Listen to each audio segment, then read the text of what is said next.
All right, folks, we are about to get started as soon as the technology says I can.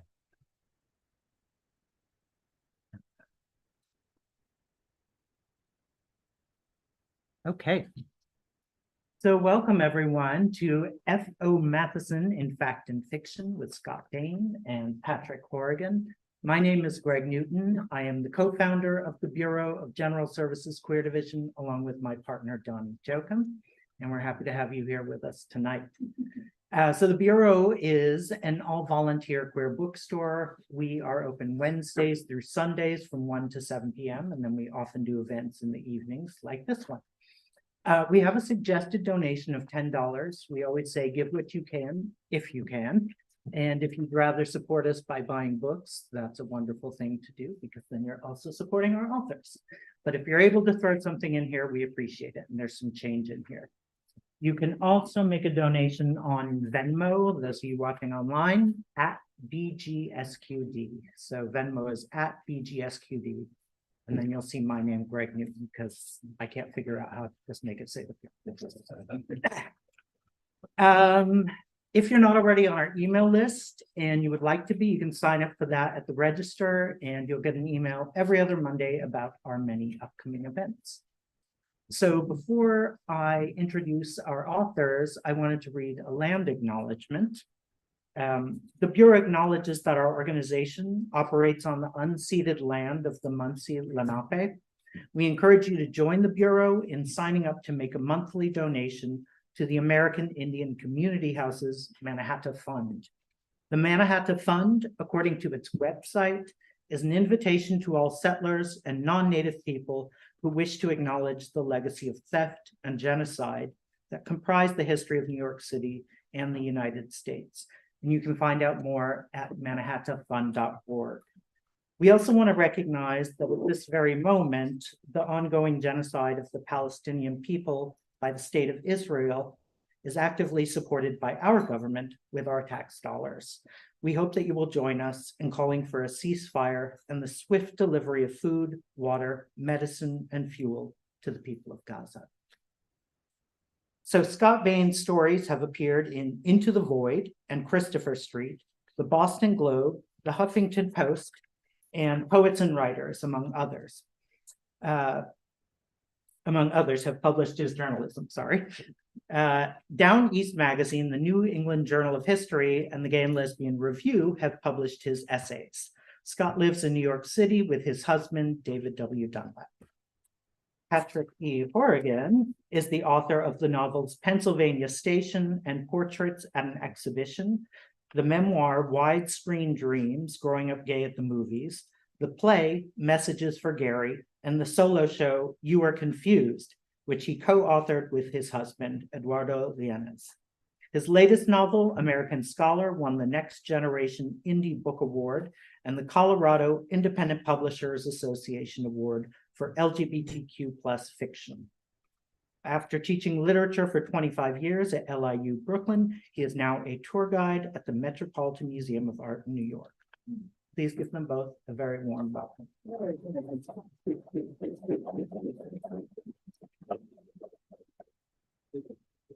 Thank you, everybody, for being here. Can you hear me all right? Okay. It's so wonderful to be here with Scott talking about F.O. Matthiessen. And I also just want to thank Greg and Donnie of the Bureau for hosting us and for continuing to make this such a wonderful, inviting, and amazing place to get books and to have events. So thank you, Greg and Donnie.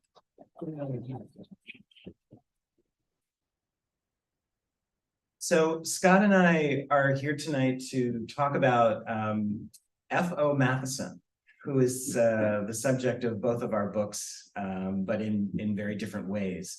We're going to start by reading a passage from our books, and then we have questions for each other, and hopefully you'll have questions for us, and we're going to just see how this goes. Right? Are you going to? Yeah, I'm gonna be the first one to read. Okay. So I'm going to read from my new novel, which is called American Scholar. And I'm going to read you a passage that occurs early in the novel. The protagonist of the novel is a 50-something writer and professor named James Fitzgerald. And he has just published a novel, also called American Scholar, which is inspired by the life and work of F.O. Matthiessen. And so the scene I'm going to read to you is where James is giving a book talk about his new book, American Scholar. He's at the 92nd Street Y here in New York, and it's October of 2016, about 2 weeks before the presidential election. And the only other thing I'll say by way of preface is that prior to this evening, this moment where James is giving a book talk, he's had a quarrel with his husband, Fran. It seems that Fran is boycotting the reading. Oh, and he's just been introduced by a friend and colleague of his called Jay. Thank you, Jay, for that introduction. I want to thank the 92nd Street Y for hosting this event, and thanks to all of you for being here this evening. It's really an honor. James quickly scanned his audience. Over half the room was full. Not bad for a chilly Thursday in October, 12 days before a presidential election. He made eye contact with his old college friend, Juliet, and winked. What a trooper. She'd come all the way from Long Island to hear him speak. He adjusted the microphone. So I'd like to start by reading the opening few paragraphs of American Scholar. He took a small sip of water. The dining room of the SS Paris was in full swing. The ship's quartet played April Showers, a catchy number Al Jolson made popular a few years ago. Men with brilliantine hair and women in feathers and pearls danced the foxtrot. Waiters and busboys rushed in every direction. Laughter burst like confetti from this table, then that. Passengers looked down from the upper tiers, reveling in the hubbub. But Mattie was thinking of skipping dessert and retiring early to his cabin. The spectacle of other people having a gay time made him feel out of sorts. He might spend the rest of the night reading The Vicar of Wakefield or writing a letter to Mitch. The ship tilted and he looked up. It was then he noticed a really dashing gentleman, hand in pocket, coming down the grand staircase. Darkly handsome, maybe 35, 40, their eyes met. The sound of laughter and music and clinking glass and silver faded as Mattie sat illuminated by the beam of the older man's gaze. At the foot of the stairs, the maitre d' appeared to be saying he was terribly sorry, must be some mistake, no tables available, but if Mr. Cheney would like to have a seat at the bar. He pointed behind the stairs, then made a curved motion with his hand. He would be summoned as soon as there was an opening. Quicker than thoughts could assemble, Mattie stood up, letting his napkin drop to the floor, and rushed over to the maitre d', saying, "Forgive the intrusion, couldn't help overhearing, didn't mean to be impertinent, but if the gentleman wouldn't mind, he'd be more than delighted to share his table. It was just himself tonight, and he'd be grateful for the company." The maitre d' quickly protested, "No such thing necessary, shouldn't be more than 15. "Why, yes," the handsome older gentleman said. "With pleasure, Mr. Mattie," he said impetuously, holding out his hand. "Matthiessen, Francis Matthiessen, but everybody calls me Mattie." He giggled. "Russell Cheney," the older man said, gripping his hand and looking him squarely in the eye, as if to say, "This is a beginning. This is the start of something." And Mattie and Russell felt the delirious sway of the colossal ocean liner as they walked back to the table and sat down. Then together they burst out laughing. James shut the book and placed it on the podium. He took another sip of water and unfolded a page of typewritten notes. As Jay said in his introduction, American Scholar is a historical novel. That means somewhat different things to different writers, but in this case, what I've done is to take actual historical figures and events and present them fleshed out in novelistic form. The characters we meet in that opening scene, F.O. Matthiessen and Russell Cheney, were real people. The scene is based on Mathiessen's own account of how, in the summer of 1924, on an ocean liner bound from New York to Southampton, England, he met the man who would become the center of his world and the love of his life. I decided to begin the novel here rather than at some earlier point in his youth. For example, the breakup of his parents' marriage or his angsty undergraduate years at Yale, because his relationship with Russell is the key to understanding not only his inner life, but also his scholarly work. And while American Scholar is meant to be enjoyed as fiction, it also makes a kind of argument about the relationship between a gay man's intimate life and his public-facing work. Matthiessen, of course, is best known as the author of American Renaissance, published in 1941, an authoritative analysis of the works of Emerson, Thoreau, Hawthorne, Melville, and Whitman, a veritable Mount Rushmore of 19th century literary giants, made newly relevant on the eve of America's entry into the Second World War.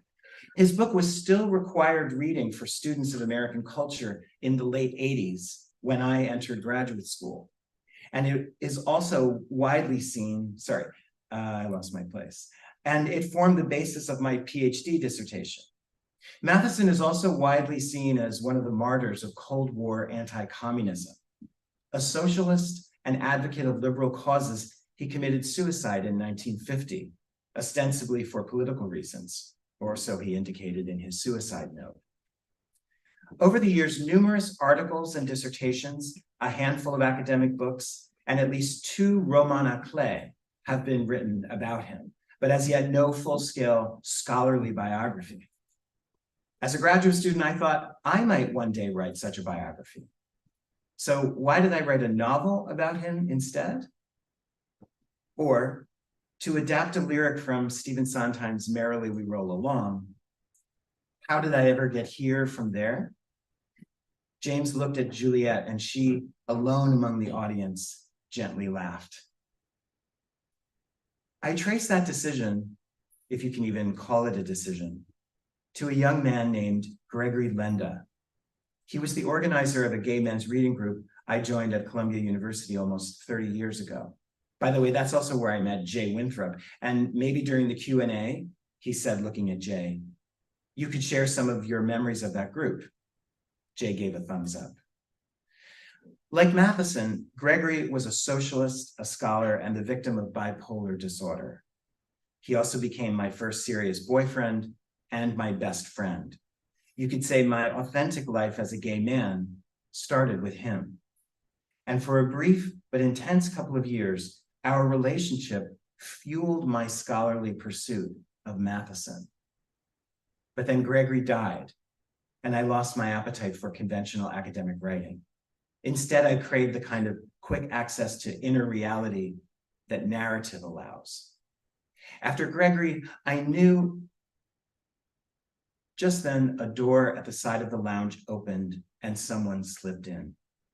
For a split second, James thought it might be his husband, Fran, come to say, "I'm sorry, let's put the whole quarrel behind us." After Gregory, I knew I'd have to become a different kind of scholar. I'd have to become a scholar in the Emersonian sense, an inventor, a creator, a creative writer. But it wasn't Fran, it was someone he didn't recognize. That's why I've dedicated American Scholar to Gregory, and why, as I explain in the author's note, this novel could not exist without him. So let me read one more passage and then I'll turn it over to Jay.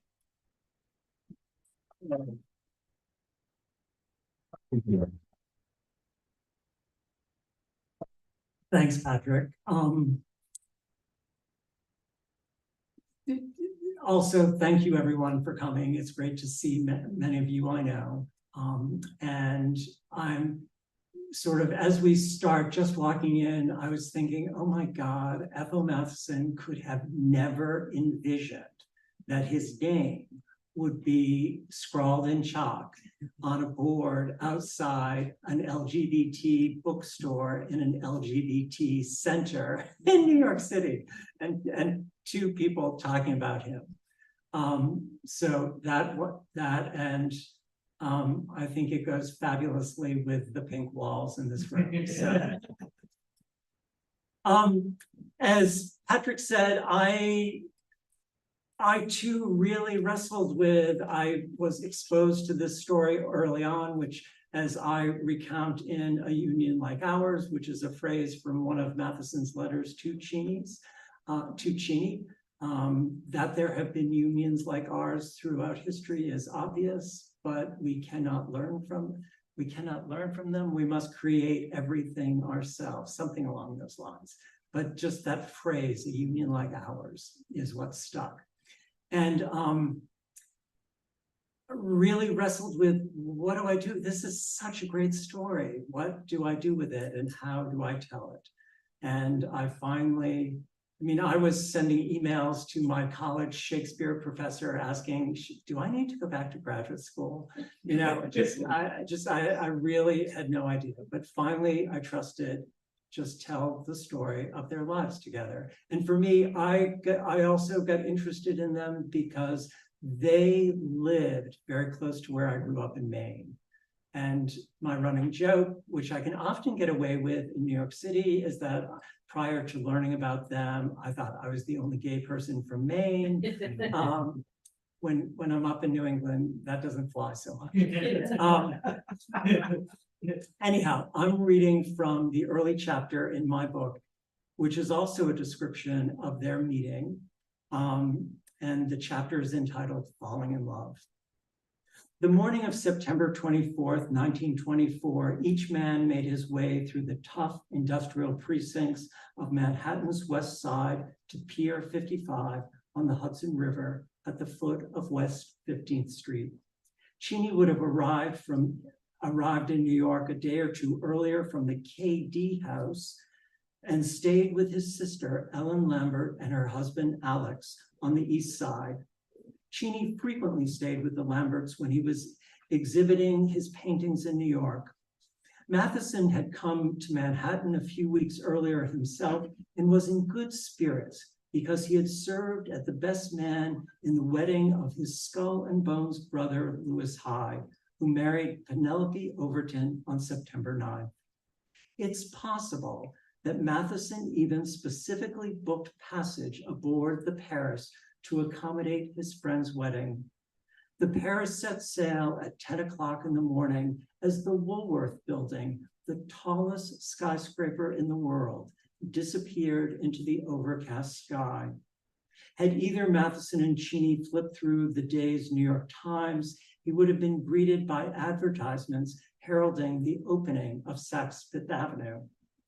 The Paris was the 3-year-old flagship of the French fleet with room for roughly 2,000 passengers and abundant touches of luxe, such as square windows in the first-class cabins instead of portholes, of which the Compagnie Générale Transatlantique was capable. Aboard the Paris, Matthiessen and Cheney traveled with an elite crowd, including writer Ring Lardner, tennis player René Lacoste, and railroad heir and horseman Reginald C. Vanderbilt, Gloria Vanderbilt's father. Matthiessen probably spotted Cheney at meals in the first-class dining room. Everyone always noticed Cheney with his hazel eyes and dark hair. The two men might have already been acquainted through Yale or Skull and Bones, but now they, quote, fell into an easy intimacy as Matthiessen talked freely about his family and religion, and Cheney showed the younger man his most treasured possession, a small leather case containing a photograph of his mother. On the 4th day of the voyage, Matthiessen decided to speak more candidly about sex. Presumably, Matthiessen felt a spark of attraction to Cheney, and their shared Skull and Bones membership made it easier to reveal such confidences. Matthiessen brought up Havelock Ellis, whose writing on homosexuality he had read the previous spring, but then he backed away. Later, after an evening of stargazing on deck, Matthiessen brought Cheney into his cabin to give him a good night's snack of a pear. Then he summoned all his courage and jumped in. I know it won't make any difference to our friendship, but there was one thing I've got to tell you, he said by way of awkward preface. Referring to his days at the Hackley School, Matthiessen declared, I was sexually inverted. Of course, I've controlled it since, but not for long. Matthiessen described the miraculous moment that followed. The munching of the pear died away. There was perhaps half a minute of the most heavily freighted silence I've ever felt. Then, in a faraway voice I had never heard, came the answer. My God, feller, you've turned me upside down. I'm that way too. Matthiessen and Cheney sat for several minutes in stunned silence. They were no longer alone. Each man had found another, someone whom he viewed as an equal and a peer. Until then, both Matthiessen and Cheney had largely cordoned off their lives with friendships on one side and chance clandestine sexual encounters on the other side. But that night, aboard the Paris, in the middle of the Atlantic Ocean, a different world in which love and sex could come together suddenly blossomed. This moment of emotional communion, however, did not lead to sex. Instead, Matthiessen and Cheney stayed up until 4 o'clock in the morning, talking about their respective sexual histories and experiences, as each man had done as part of his induction into Skull and Bones. When Cheney said goodnight before returning to his own cabin, he affectionately tousled Mathiessen's hair and thanked him for his courage in speaking so candidly. The remainder of the voyage passed quickly as Cheney and Matthiessen talked and talked. On the last night, they rested on the couch in Cheney's cabin with Cheney's head in Mathiessen's lap. Later, they changed positions with both men simply lying next to the other, fully dressed. Their shoulders and knees occasionally touched. Words ebbed as each man savored the presence of the other. And then Cheney turned and kissed Matthiessen squarely on the lips, and Matthiessen ran his fingers through Cheney's wondrously thick hair. In a more contemporary era, this might have been prelude to sex, but not for Matthiessen and Cheney. As Matthiessen later wrote about the experience, that was all. The next morning, we shook hands and I got off the boat at Plymouth. I knew I had a new, unbelievably rich friendship. He and Cheney made plans to meet in Italy over Mathiessen's Christmas holiday and pledged to write often.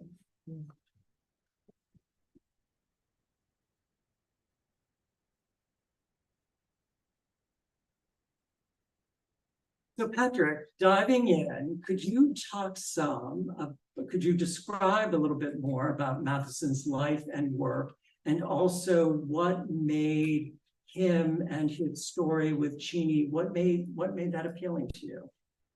So Mathiessen's dates are 1902 to 1950. So he lives during the first half of the 20th century. He is considered a major figure in the field of American studies, one of the so-called founding fathers. He published many books on American literature, mostly American literature, starting in the late 20s and going up to his death in 1950. And he really hit it big in terms of his influence and his fame with his book, American Renaissance from 1941. I entered grad school as the main character of my novel did in the late 1980s, and I was assigned Mathiessen's American Renaissance in a course, a seminar. And the teacher summed up the argument of the book, which is that the best literature ever produced in this country was written between the years 1850 and 1855. And to prove that, he does a in-depth study of the works of Emerson, Thoreau, Hawthorne, Melville, and Whitman. And so it was suggested that we all read this book to get an understanding of the 19th century in the US and also of 19th century literature. And I started learning more about, and I found Mathiessen's work difficult, very daunting at first, and not really helpful. I didn't have time to kind of read hundreds and hundreds of pages of his work on these writers. I needed something a little more handy. But I started learning more about Mathiessen's life. I found out he was a socialist, that he was a gay man, and that he killed himself, and all of these things made him such a compelling figure. And I just started trying to learn more and more about him. Yeah. What about you? For me, as I have said in the past, so many things in my life good things in my life have come from the New York Times, including my husband, David, sitting here. David was him in the New York Times. Yeah, David was a reporter at the Times. But mine got started with reading a book review of a book about gay men at Harvard called The Crimson Letter. And it mentioned the book that Patrick is talking about, American Renaissance, and described it as a love letter from Matthiessen to Cheney. And I was like, oh, come on, you've got to be kidding. But I was curious enough that it sent me to the library to look it up. And when you open it, in the very beginning, it's in the author's acknowledgments page, it's place stamped Kittery, Maine. My parents' first house was in Kittery, Maine. When they brought me home from the hospital, it was to a little bungalow in Kittery, Maine. I was like, oh my God, what on earth does Kittery, Maine, of all places, have to do with this signature work of LGBT history and literary history? So that's what got me started. But like you, I think the thing that really, and I read American Renaissance, and I wasn't reading it for a course, so I didn't have any time constraints on it. I could take 7 months if I needed to, which is good because it's 650 pages. There was a book sort of the piece what I read from my own book, sort of at the very end, they pledged to write often, and typically in my talks about them, I say, and write they did. Part of what makes them so appealing is how incredibly well documented their lives together are. During their lifetimes, they exchanged 3,100 letters with each other. And those letters are preserved up at the Bonneke Library at Yale.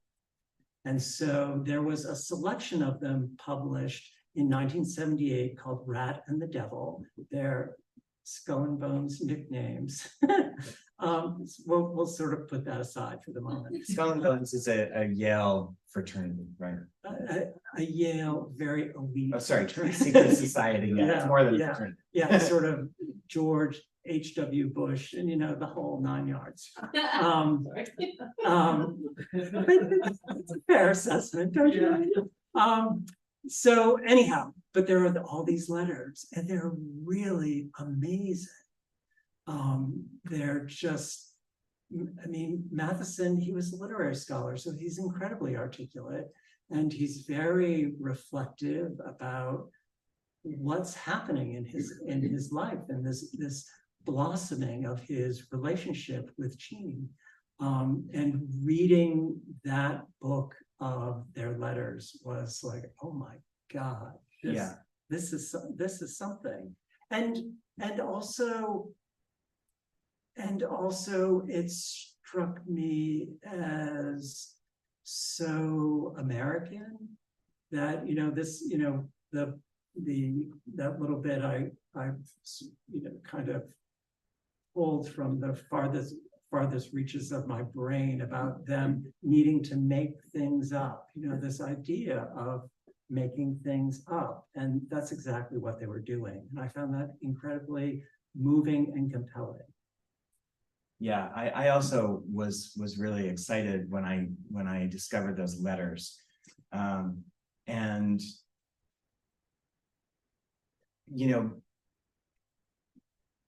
as you said, Matthiessen was a writer. He was very verbal. He was very expressive. The letters, especially the early letters that they exchanged after they, recently met, they're very passionate. Mathiessen's especially, and as you said, so reflective. And I was fascinated that someone in his early 20s could write like this and think like this. The scholarship, Mathiessen's scholarship, sounds and feels different. I mean, for one reason, he's writing literary criticism, but it's also a more academic approach. And one of the things that really got me into studying Matthiessen and Cheney was trying to understand what I felt was a strong dichotomy between the way Matthiessen spoke in his letters to Cheney and the way he wrote for the public. And there seemed to be like a dissonance there for me. And that opened up a lot for me in terms of my pursuit of Matthiessen and Cheney. Right. Sort of talking with younger people about Matthiessen in particular, the first question is often, well, was he out? And it's like, no, you don't understand. That just wasn't even an idea. It just wasn't. And it's part of the thing that is so interesting about him is sort of, Patrick was talking about Mathiessen's political activism. He was really good on socioeconomic equality. He grew up during, kind of came of age in the 1930s, and he was so good on those things and was aligned with organized labor, but he would not, it just was not in his vocabulary that the things that we are taking for granted right now as we're sitting on these stools, that our identity as gay men can be part of our public identities, just no, not going there. Just wasn't even an idea. Mm-hmm.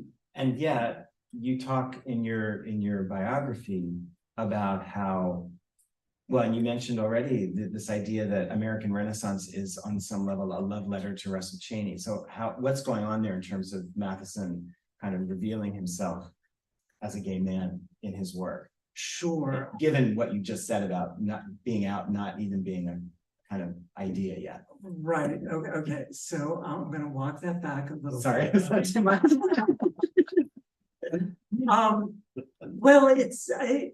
Well, it's interesting. He couldn't go to a place of I'm here, I'm queer, get used to it. And yet he's absolutely picking up on things. So for example, there's this great story by Herman Melville that was published posthumously entitled Billy Budd, which is so gay. It is so gay. And 1895. Yeah, see, he actually knows the dates. It's so gay, and Matthiessen uses it in his discussion of Melville in American Renaissance. I would even go so far as kind of like the center of his, well, no, that's pushing it. It's important. He talks about it at length in his chapter in American Renaissance on Melville. His very first book is about Sarah Orne Jewett, who was in a Boston marriage with Annie Fields. Jewett was a Maine writer. She lived in South Berwick, Maine, which is also very close to where I grew up and where Matthiessen and Cheney lived. In American Renaissance. Hold on, not to interrupt Oh, yeah, you, but please, in that book on Sarah Orne Jewett, there are reproductions of 3 or 4 paintings by Cheney himself of Jewett's house and the interiors. So Cheney is literally in that first book. Yeah, totally. It's his second book. Totally.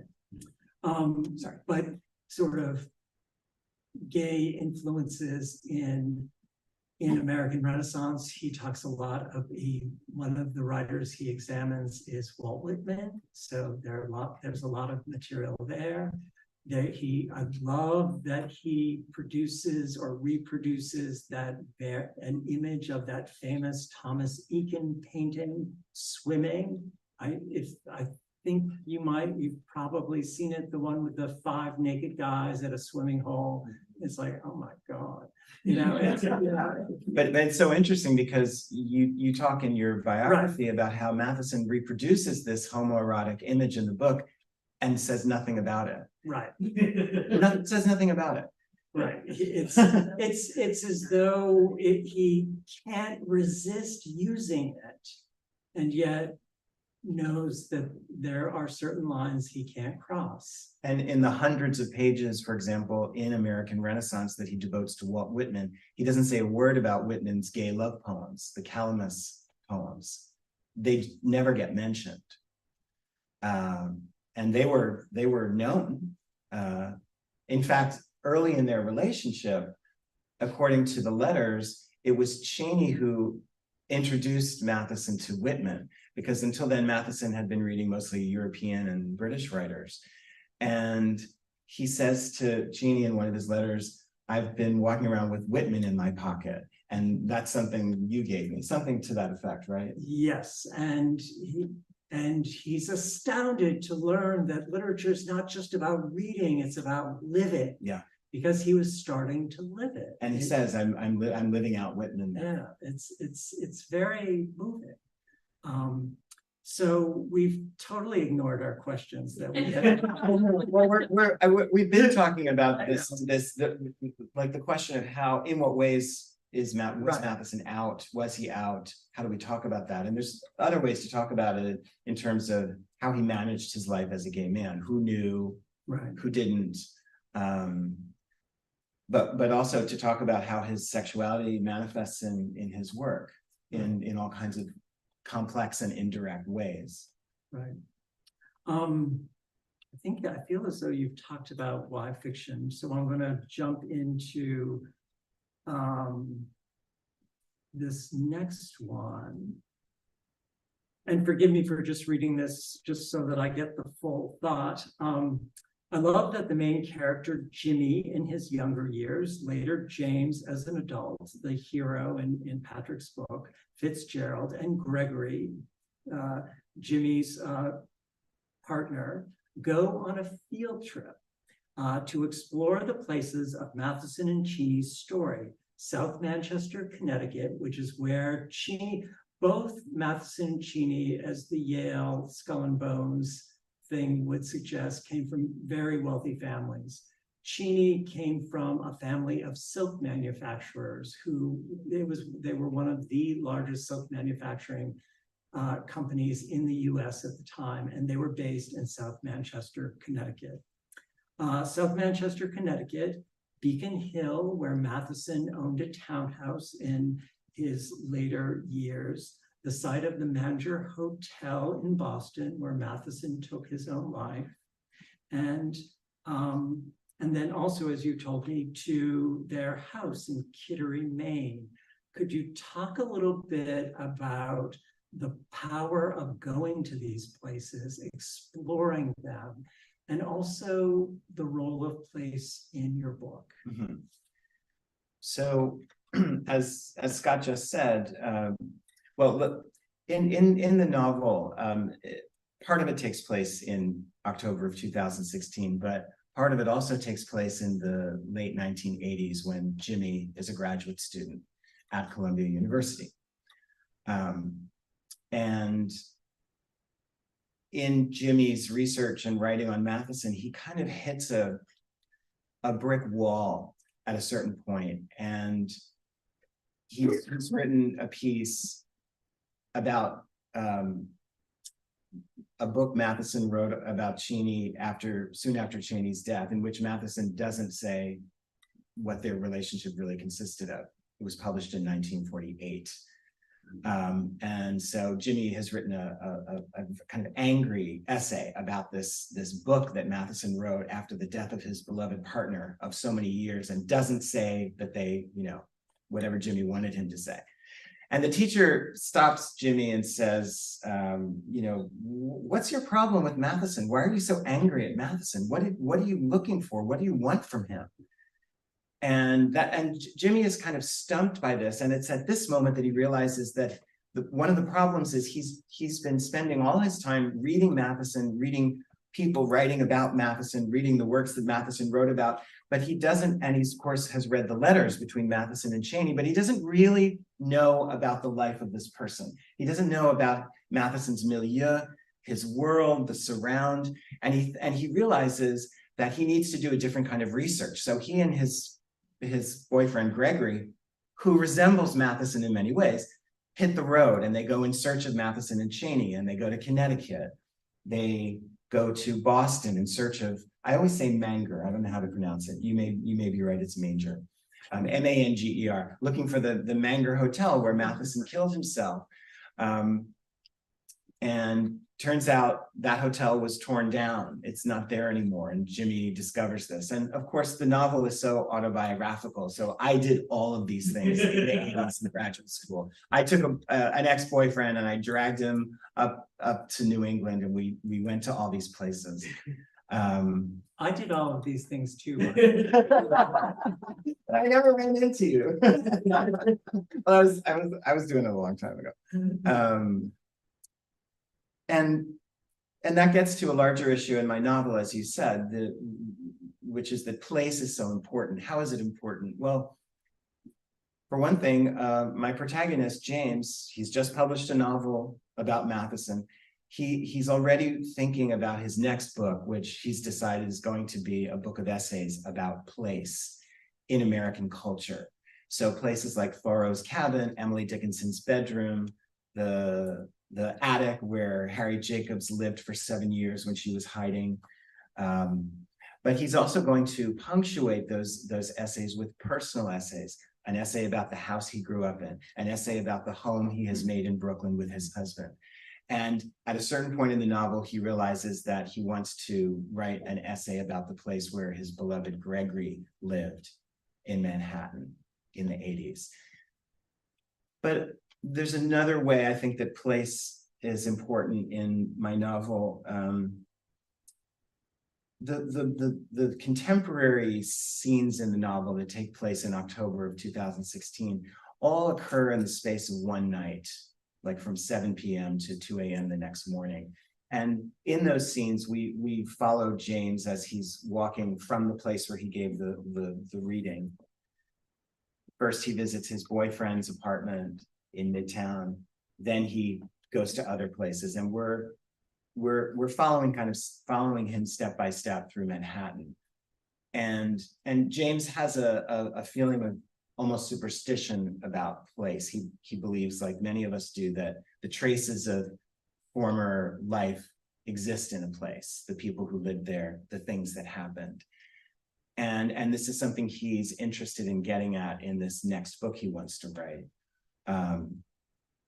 But it's also how I feel about place. So there's a chapter where Jimmy and Gregory have their first night and their first attempt at sex, and it happens in Gregory's room. And I devote a good amount of space to describing Gregory's room because it ends up meaning so much to Jimmy.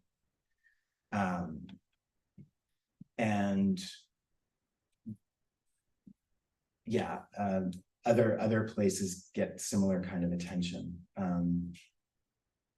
And I guess for me, somehow writing about place, it fits with narrative. I enjoy moving people through space and describing what happens when you're walking down the street and you're thinking something in your head, and then the next thing you know, your attention is called to the fact that there's a red light, just that sort of interplay between what's going on in the mind and what's happening in the space around you.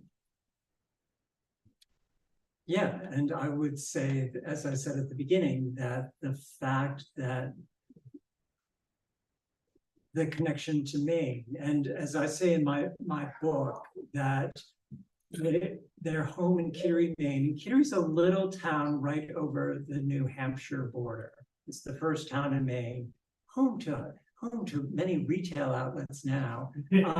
But there's also the Portsmouth Naval Shipyard is there. But it's very pretty. It's very picturesque, you know, sort of stereotypical New England.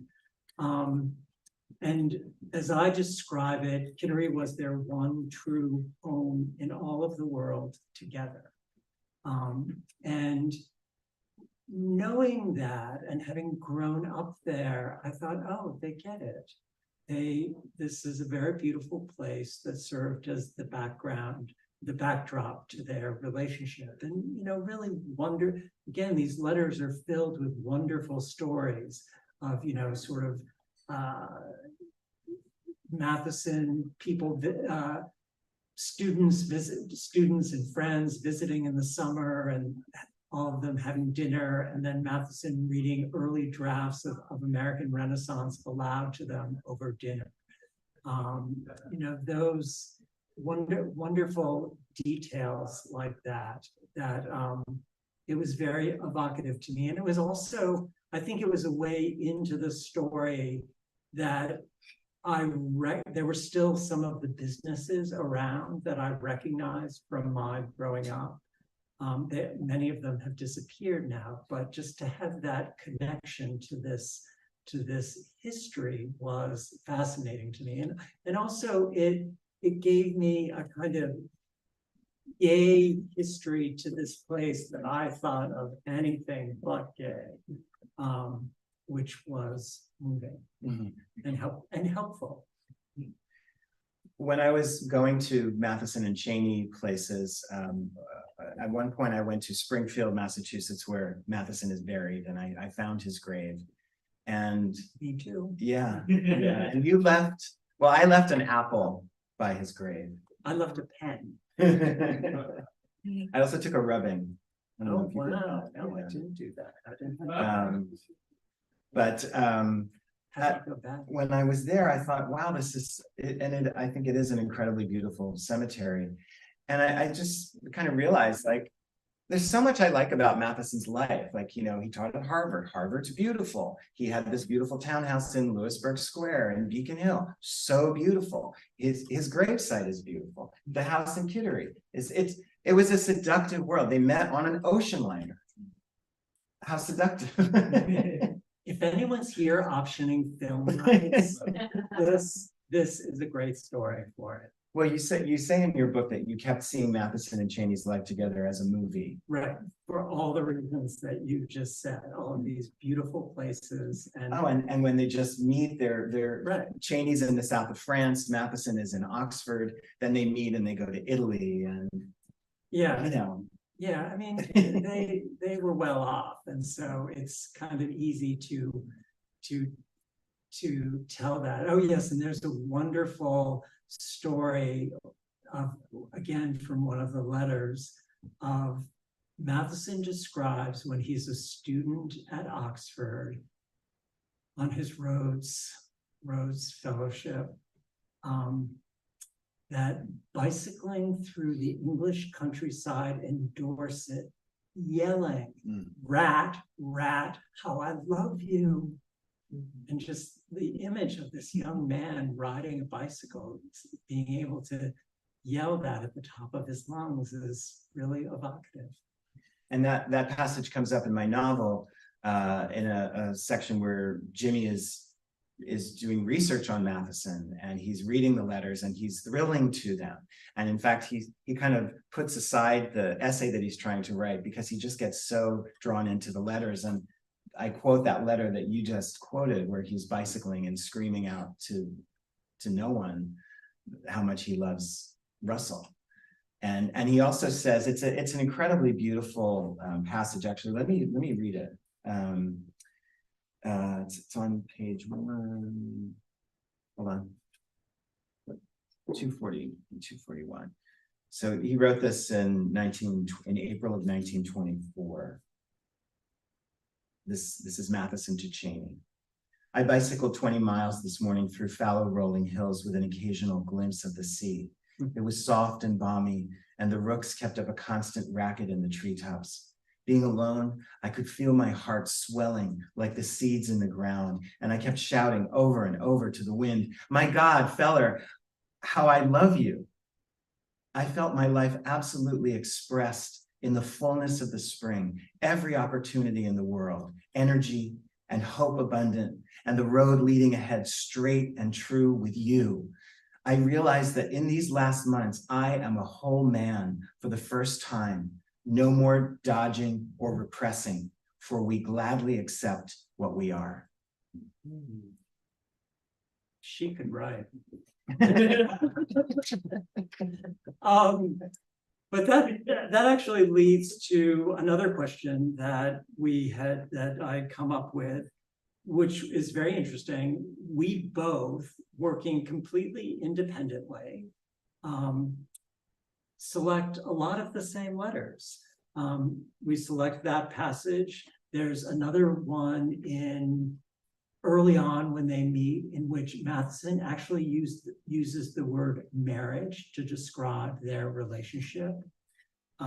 Marriage, what a strange word to be applied to two men. Can't you hear the hellhounds of society baying in full pursuit behind us? But that's just it.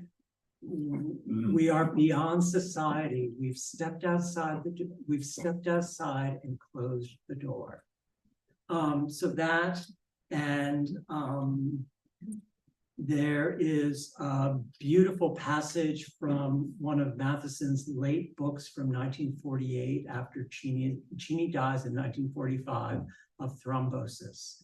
And Matthiessen taught in Eastern Europe in 47, and then wrote a book about that experience. And the book is entitled From the Heart of Europe, and probably comes as close to autobiography of anything that he wrote during his lifetime. And there's this incredibly gorgeous passage in that book in which he writes, "In any place I ever was with Russell Cheney, I'm pierced with the realization of how much he taught me to see, how life shared with him took on a vividness I've never felt in any other company." I mean, so are these just good letters? What do you think? Good passages? So all these passages that Scott is mentioning come up whenever Jimmy's research comes up, or James's book. And there are a couple of scenes in the novel. I read one of them to you. There's two others where James reads a passage from his book to someone. And so these passages all come up. Well, I've been thinking about this. I mentioned that there has been a lot of work done on Matthiessen. And when I was in graduate school in the late 80s and early 90s, I remember one of my mentors saying that there was a cottage industry of critiques of Matthiessen. Feminists were interested in him, you know, gay and lesbian scholars were interested in him. American lit people who were interested in the left and socialism, they were looking at him. But I think I love Scott's biography so much, and it's the most well-rounded depiction of these two men and of their relationship that exists.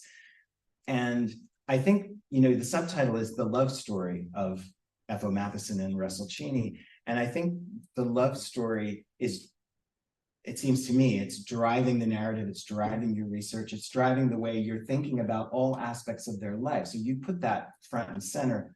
And I think it's no surprise that we gravitated toward many of the same passages in Mathiessen's letters, because so many of them are extravagantly love, you know, they're love letters. Right, yeah, they're gorgeous. changing tracks for a moment. One of the things that I like about Patrick's book is that when he's talking, when it's focused on Jimmy, it's during the 80s. And so it's really the AIDS crisis is in full swing. And that is absolutely a force in the book as part of the background, part of the foreground. And I thought a lot about Mathiessen's political activism. Matthiessen was really politically active. He, you know, sort of, there was no, as I've written, there's no progressive cause he wouldn't sign on to, except the one that directly affected his life. And just could you talk about what you make of Mathiessen's political activism? How was it an inspiration for adding that to political activism to your own novel? Just any thoughts? Yeah, well, some of the most influential people that I encountered in graduate school were, if not socialists themselves, interested in Marxism and the left. And discovering that, you know, that whole world of politics and left activism was really eye-opening to me on so many levels. And the boyfriend that I was seeing when I was delving into Mathiessen's life was a socialist. He worked for Democratic Socialists of America. He was their bookkeeper. His name was Gary, and he's the inspiration for the Gregory character in my novel. And so, and it was largely kind of because of Gary's interests in the left and socialism that I got interested in it. And then that was also appealing to me in Matthiessen. And partly it was appealing because it made him even more contradictory. He was, you know, teaching at this elite university, and he was such a, in his own way, a powerful, influential figure, but yet he was also this lefty. And at the time in the 80s, when I was studying Matthiessen, I was also in ACT UP, and I was an AIDS activist. And so I was, in my own way, trying to live out some of the principles that I think Matthiessen tried to live out, you know, in his life. Yeah, it's so, one of the things that made Matthiessen interesting to me as well was that he was not content to simply profess the ideals from the ivory tower. He actually got out there and did things. So for example, there was a labor riot in Gallup, New Mexico in 1935, 36, in the 30s. I mean, you know, the Depression is in full swing. And Matthiessen joins a group of lawyers and reporters to actually go to Gallup and, you know, find out, you know, basically record what happened. And those types of things were compelling, that he was willing to do that. I say toward the end of his life, I think his political activism kind of went off the rails a little bit. And what I mean by that is that he would sign on to just about anything. But I would also say that if there's anyone sitting here tonight who's looking for a project of a book to write, that would be another one to write.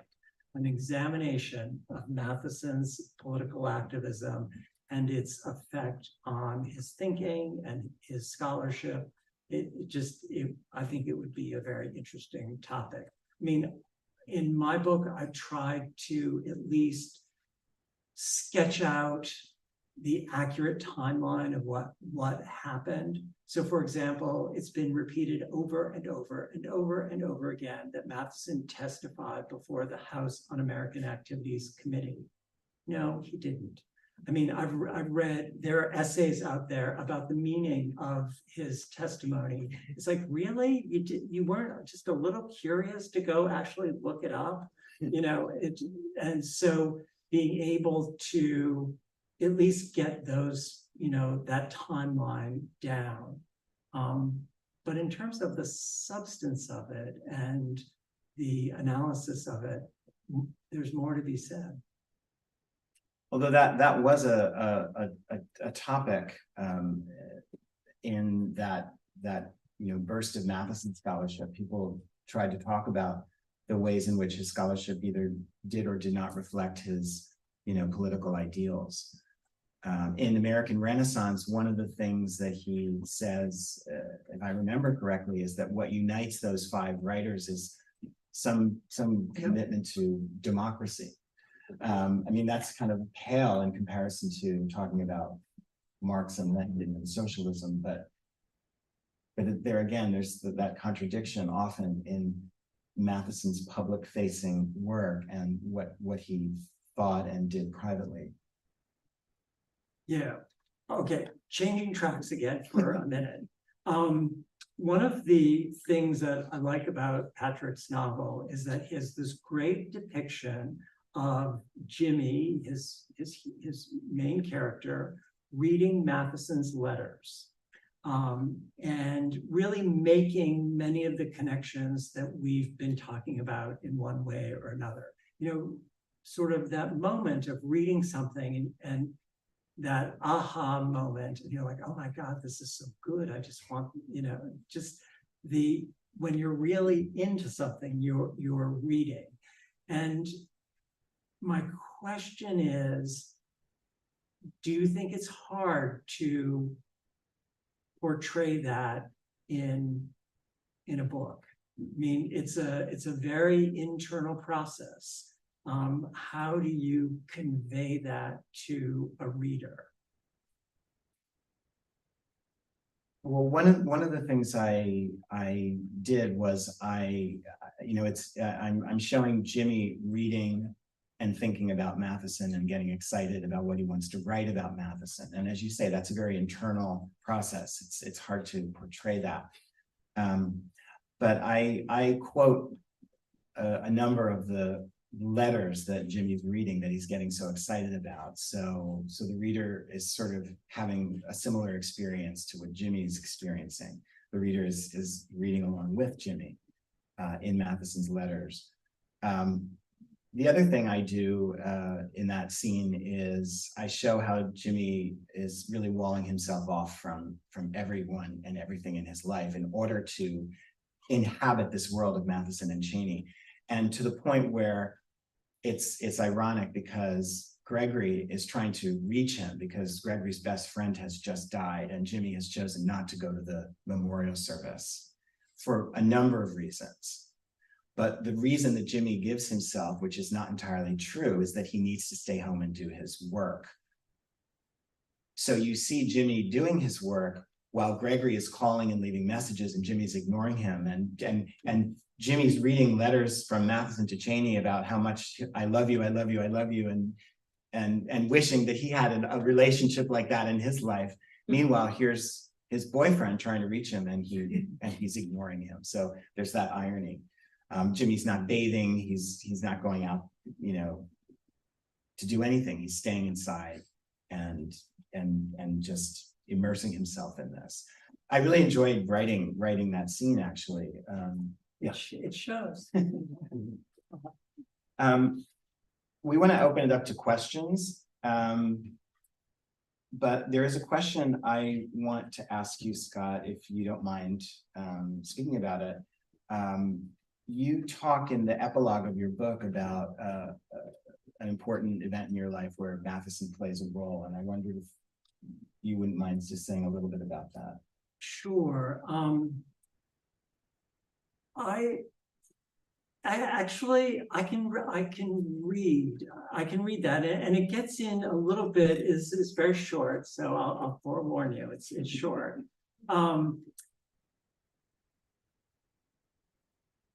When talking about Matthessen's life, you know, people are like, oh my God, it's so sad.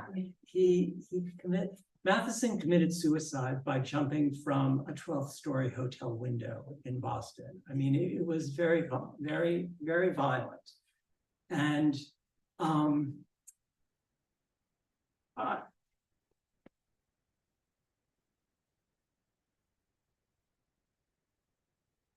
but I don't end the book there. And I did initially, but at one point, while working on this, I worked with the great nonfiction writing teacher, Bill Zinzer, who's written that book on writing well, which some of you may know. And Bill said to me, this was in the last years of Bill's life, and he was going blind. And I had the manuscript really written out, and it had gone through several thousand drafts, it seems. And I read it aloud to him, and Bill said to me, why have you written this book? That has to come through. You're not like Patrick, you're not a scholar, but what is it about this story that has so captured your imagination?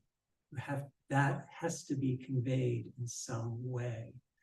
And so I resisted this, of course, because it wasn't my idea. But you know, sort of when you know, someone of Bill Zinzer's stature encourages you to do something, you know, it's worth taking another look. And so actually, how are we doing on time? I think we're okay.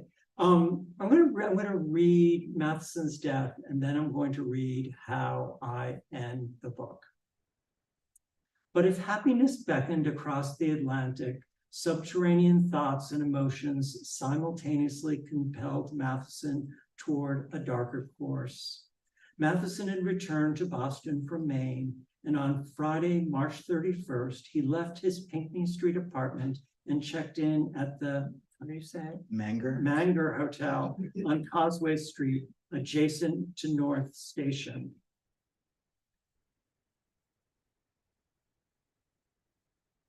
Matthiessen needed height for what he planned to do. He was shown to room 1219 facing southwest. Matthiessen had dinner plans at the home of Kenneth and Eleanor Murdoch back on Beacon Hill, so he did not settle into his hotel room for the night. To Murdoch, Matthiessen seemed tired and depressed at dinner. Matthiessen presumably didn't say anything to his friends about having checked into the Manger Hotel earlier that day. On parting after dinner at about 30 minutes before midnight, Matthiessen told the Murdochs to remember that he loved them.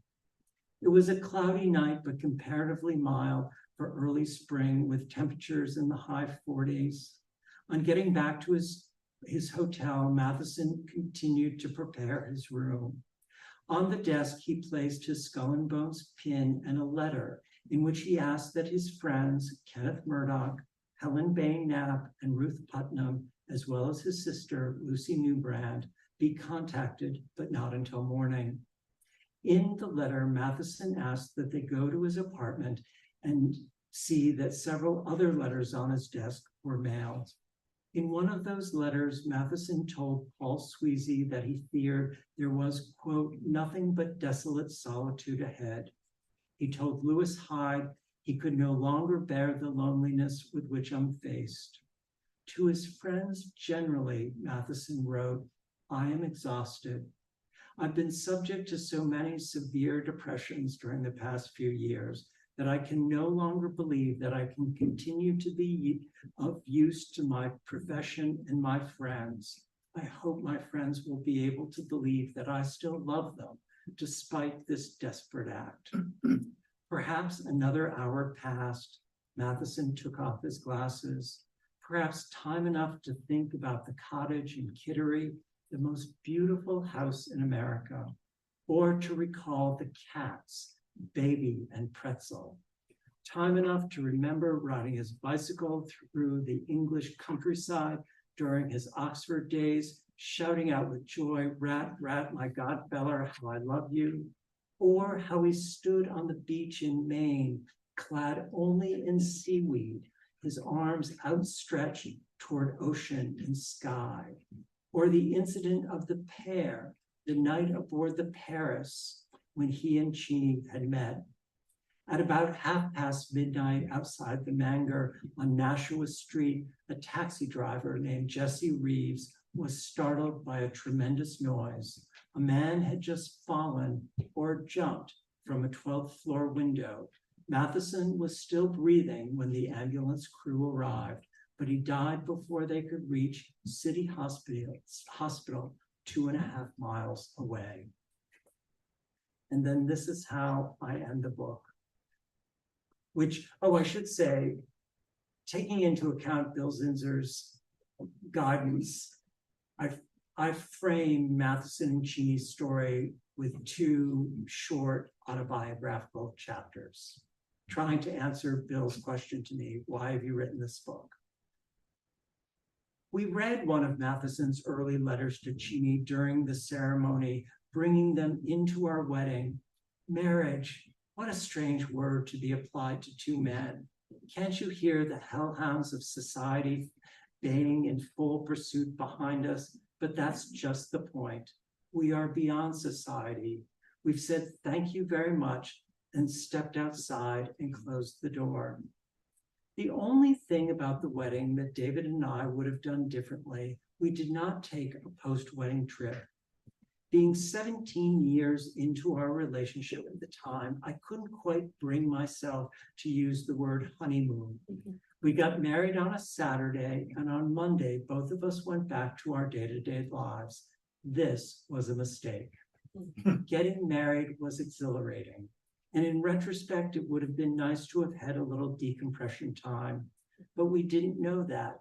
We were figuring out things as we went along. Not helping matters, it poured down rain that Monday morning after the wedding, cascading streams of water, and I was beginning to come down with a head cold. I drifted into a maudlin state. That morning, David sent an old photograph of himself as a young man to a friend and copied me on the email. Many years ago, her husband had died prematurely of cancer. The dark, rainy morning, not feeling well, seeing David as a young man and thoughts of early deaths from cancer, both David and I are cancer survivors, all set me off. I started to cry. I've been so exhilarated over the weekend, but I was suddenly conscious of life's fragility and its brevity. One of us is likely to go first. Based on our ages, one of us is likely to go first. Although my ill health could hold surprises based on our ages, David is likely to go first. The warmth, companionship, intimacy, and love, such that I had never known in my adult life, will come to an end. Will I die? Will the end kill me? I stood in the bedroom crying. By this time, David had showered and dressed. He too stood in the bedroom, ready to go to work. He wasn't going to descend into this morass of unfounded fears and anxieties with me. He gave me a hug and a kiss and put both hands on my shoulders. Yes, it will end, he said, but we will have experienced something beautiful and timeless, and the world will go on. He looked at me with his steady, calm blue eyes. David left the apartment, crying. I waved from the window, so intensely aware of the impermanent and transitory nature of the moment. In their day, Matthiessen and Chini kept love alive in the face of some daunting obstacles, and they in turn helped me to keep love alive. I suppose it is this cycle, this transfer of spirit and values, that gives me any real sense of immortality as a palpable force in the world. Others will follow David and me, just as we followed Matthiessen and Chini, and unions like ours will continue to be written. The end.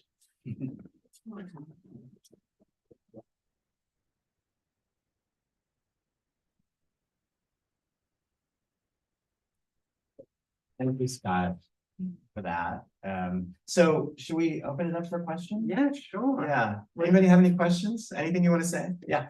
Hi, this was wonderful. Thank you so much. First of all, how did you find out about each other and what you or each other were up to? And then one of you went nonfiction, one of you went fiction with the same sort of source material. Can you talk a little bit about what drove you to go in those directions and how you felt that was the best way to kind of convey what you were connected to in the story? Yeah. And, Yeah. So I saw that Scott's book was published and I bought it immediately and I read it like in one day, breathlessly. And I found out who his agent is and I contacted him through the agent. And that's how we got to know each other. And then we had coffee at the little cafe on the ground floor of the Alliance Française, and basically had a conversation along the lines that we just had this evening. Yeah. you weren't aware of Patrick's book before that? No. Not until I contacted him. Yeah. And then Scott contributed a blurb to the book, which I really appreciated.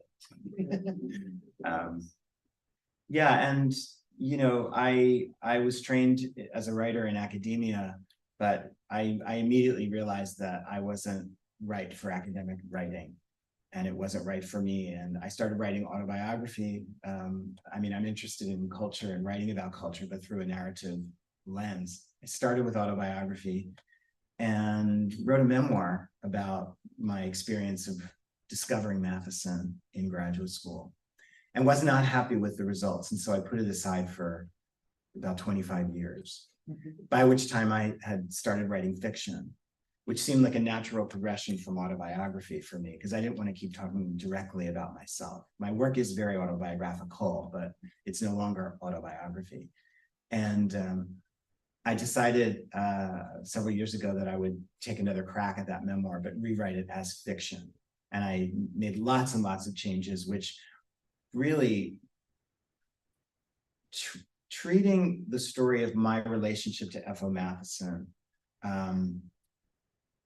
not being beholden to the historical record, in other words, not writing autobiography, but doing it as fiction, that really helped me figure out the story that I was trying to tell, because I think that was eluding me for decades. And so fiction allowed me to find that, at least I think I found it. And for me, I didn't have any of that, but also in the early days, I was like, oh, how do I do this? What am I trying to do? But again, because it's so well documented, it's like, okay, just tell the love story. That's the compelling thing. And then also for me, as it relates to Maine, sort of, you know, I love this idea of their connection to Maine, and trusting that I could do that.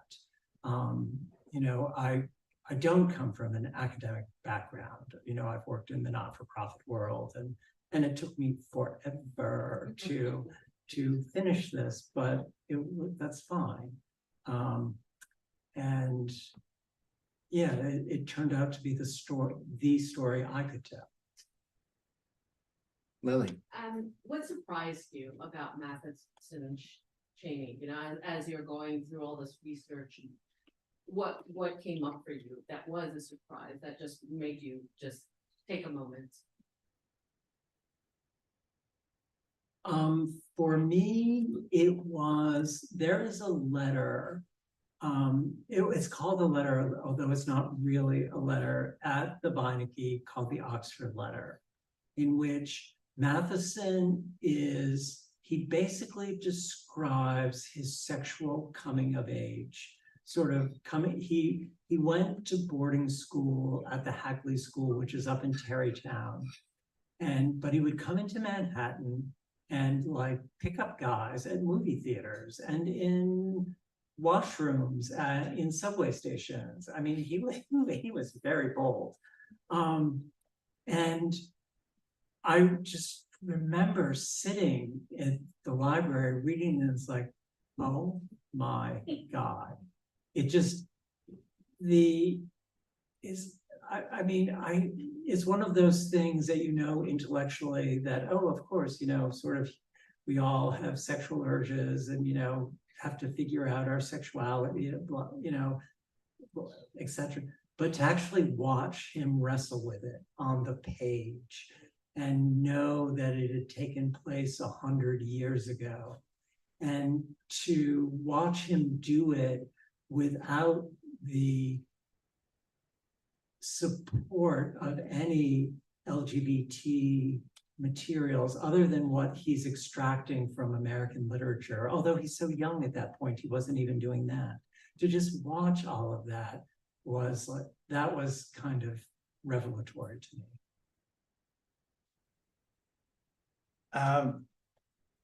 What surprised me about Matthiessen and Matthiessen and Cheney? If anything. I may have to get back to you on that. Oh, yeah, you want to say more about yeah, that? oh, just the other thing that I focused a lot on, Cheney was an alcoholic in his later life. And while it was one of those things that was well known, it was always just kind of glossed over. And when you dig into the non-published letters, you see and hear the psychic toll that this took on Matthiessen. And I really wanted to pay attention to that.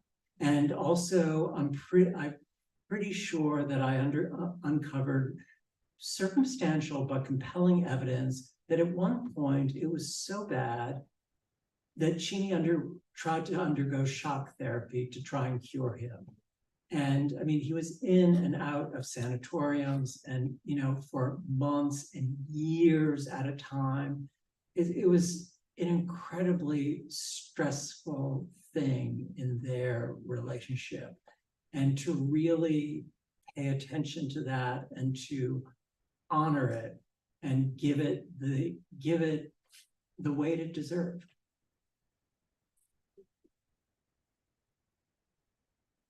I have two questions. When was Matthiessen aware of what was going on in the Matthiessen family? That's a great question. Was Matthiessen aware of the Matthiessen Society?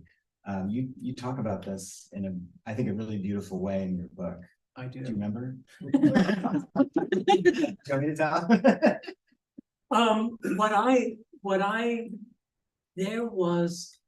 I don't recall about the Matthiessen Society, although maybe you're remembering something I don't, but he was a great supporter of Henry Wallace, who was a Progressive Party candidate for president in 1948. And Harry Hay started a group, Bachelors for Wallace. I love that. I was not able to uncover any link that Matthiessen was aware of this group. And Harry Hay started the Matthiessen Society, which was a homophile organization for gay men starting in 1950. So it was close, but could never make a direct connection.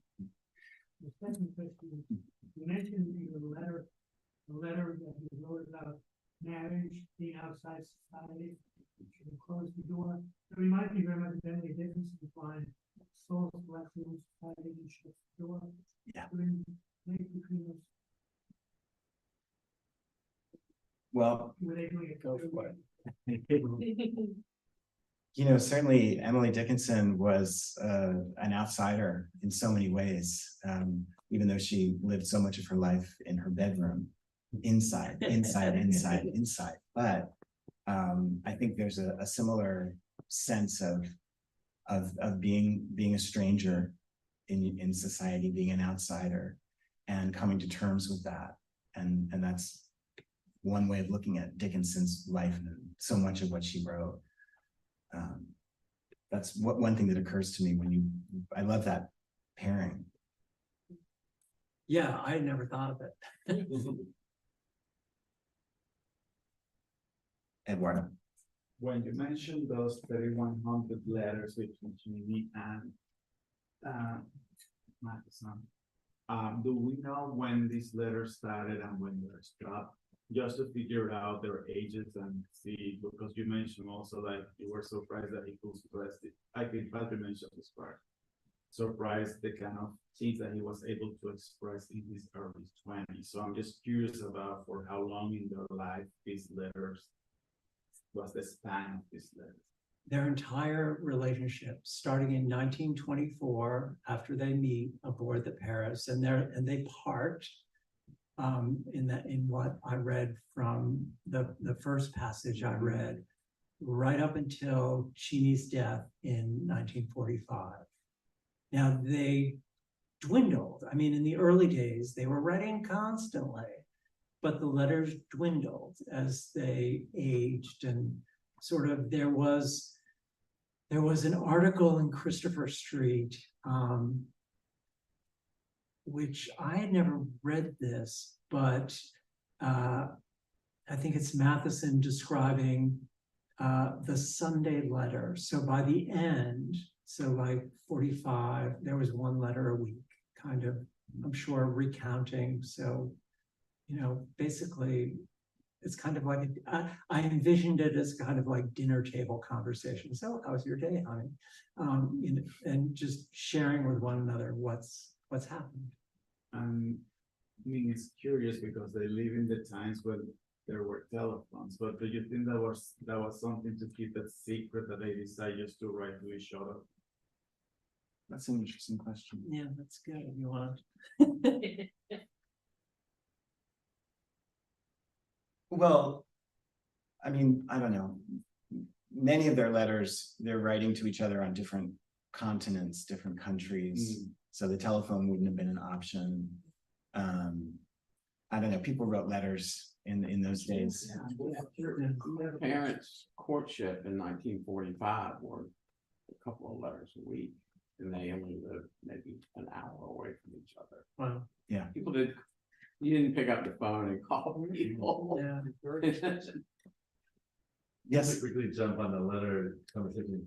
You know, nowadays, you know, we are all about recondoing everything. Like, what possessed these guys to hold on to these letters? Do they know that they're scholars, or we're all different levels of people, educated, not educated, hold on to? I mean, I just like hefty bags of letters, but I had to get my mom. I just threw them all in the bin. I don't know why they kept them. Great question. I think that the fact that the letters survived is proof of God. Oh.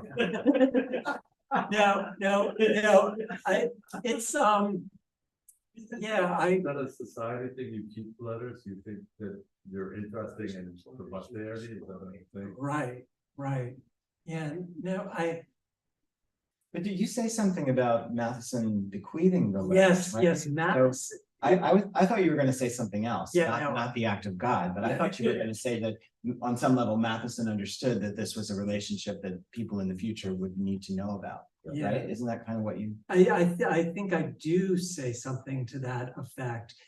Although I don't even know that it would have gone that far, that this is a relationship that people need to know about, but rather this was so central to who I am. I want to preserve this. I want to hold on to this. I mean, I have cards that David gave to, because they mean a lot to me. Yeah. I mean, what's going to happen to them, I don't know.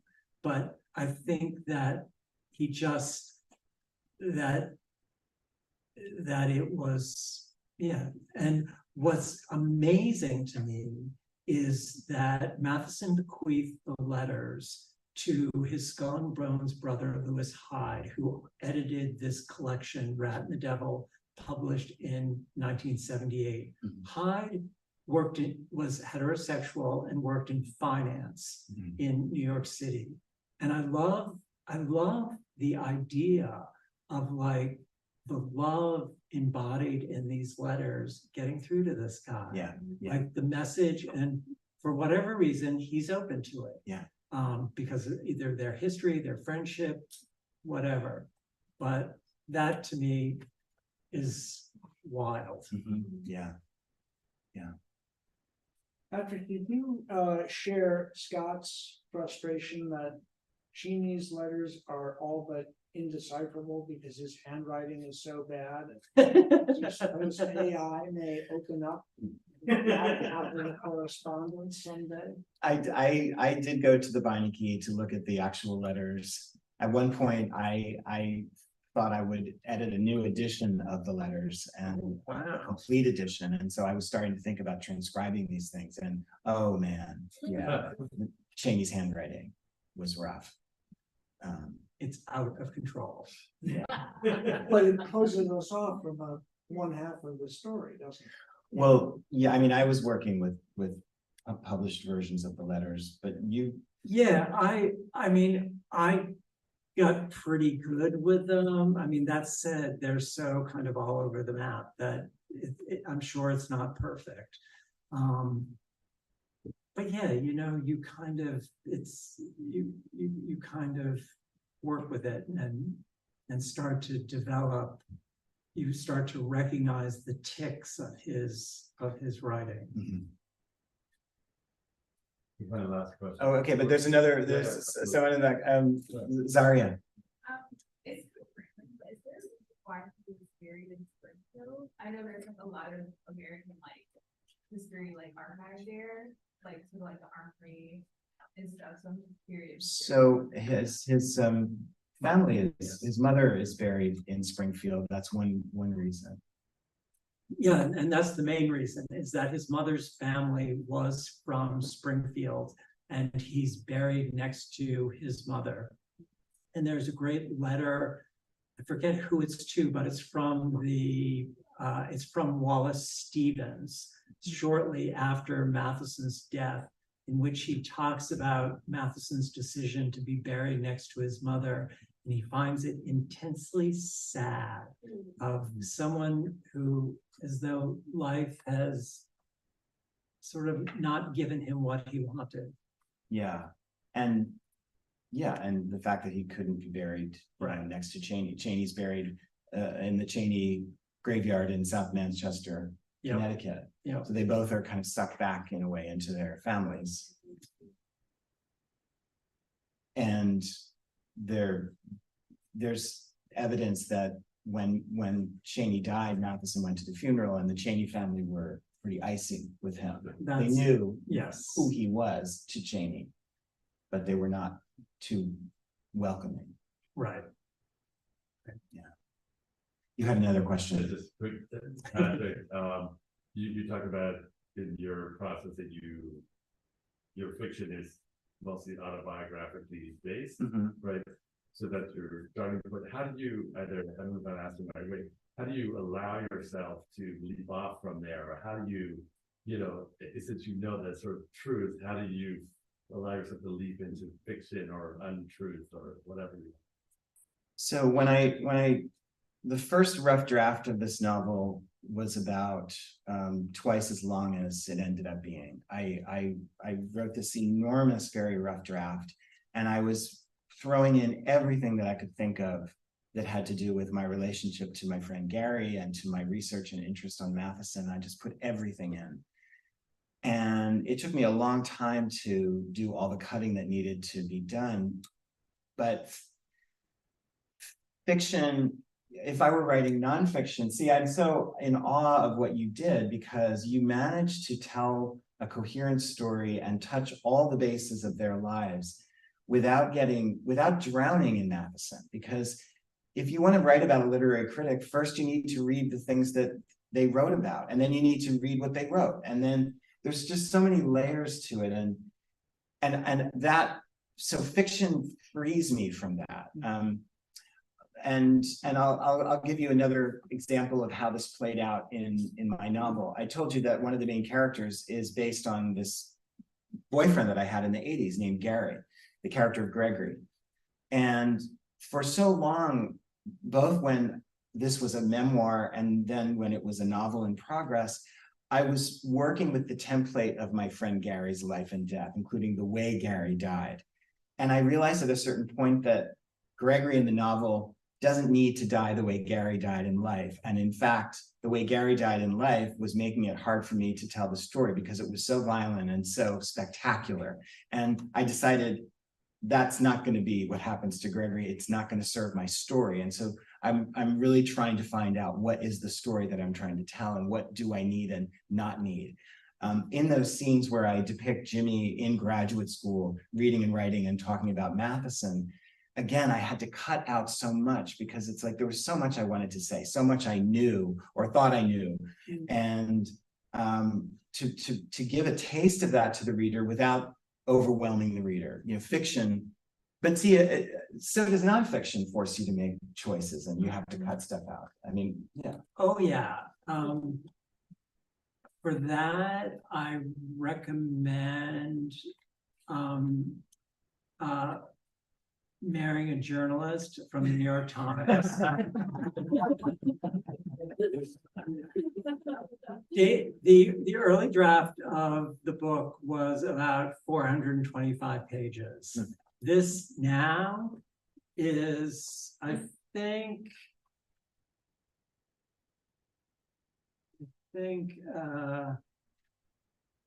212. So ruthlessly. But it was good. It was good. And I mean, one of the hardest things for me to wrestle with in my book was the treatment of Mathiessen's work and the treatment of Jeannie's paintings, because I'm not a literary scholar or an art historian. And I mean, I did a lot of reading about all of those things, but I had to talk to people about it and, sort of run it by them. And so, what do you think of this? But what Patrick is describing about, there's so much to say, ignorance protected me that I didn't know that that's, not what I'm trained to do. As you're talking, I'm thinking of biographies I've read. I can think of a biography of Judy Garland that I read many years ago, in which the biographer didn't say anything about her movies. And I've read biographies of writers where they pretty much decide we're not going to talk too much about the writing. We're going to talk about the life. And I feel like you strike a really nice, beautiful balance in your book between the life and the work. And I was paying attention to those passages where you talk about American Renaissance, which is a book I've wrestled with and read multiple times. And I find it a difficult book. And much of what has been written about Matthiessen really gets into the weeds of his literary scholarship. You don't do that, but you manage to describe it and characterize it in a way that I feel does justice to it.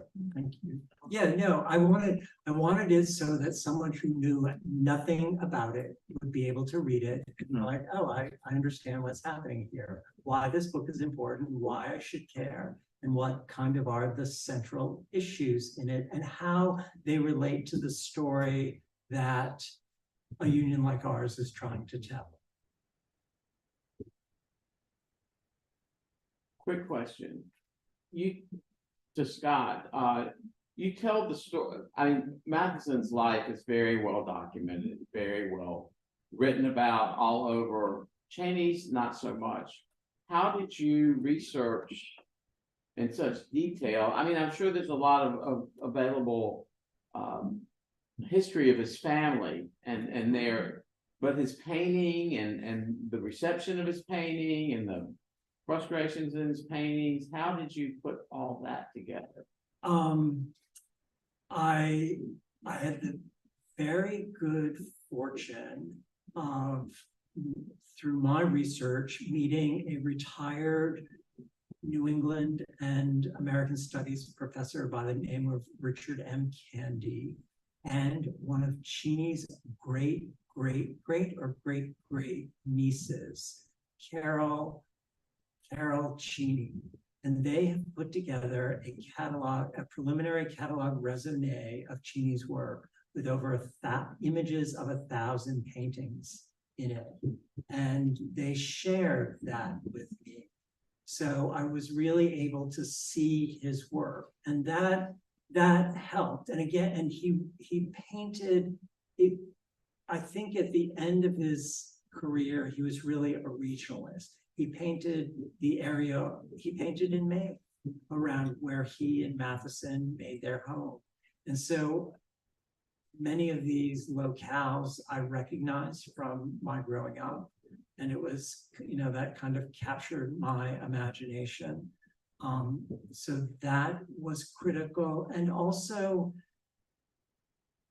putting Cheney in the context of his family, because it was through his family that they ended up in Maine in the first place. The Cheneys had spent summers in York Harbor, which was the kind of Tony sort of, what is the phrase my mother uses? Money. Oh, yes, the money part of town.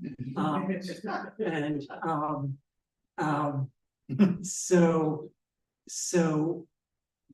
just putting it in that context, it's like, oh, it's because of him that they ended up here in the first place. And that helped a lot too. But you do say in the book that you've, in some ways, you found it more challenging Yes. to write about Cheney than Yes. about Matthiessen. Yeah, no, totally. I mean, I was. You did. But I did. Yes, I looked up all those reviews before they were available, digitally. But it kind of became its own, sort of treasure hunt. Anything else? Well, thank you guys. This has Thank been you so great. much. You're a wonderful.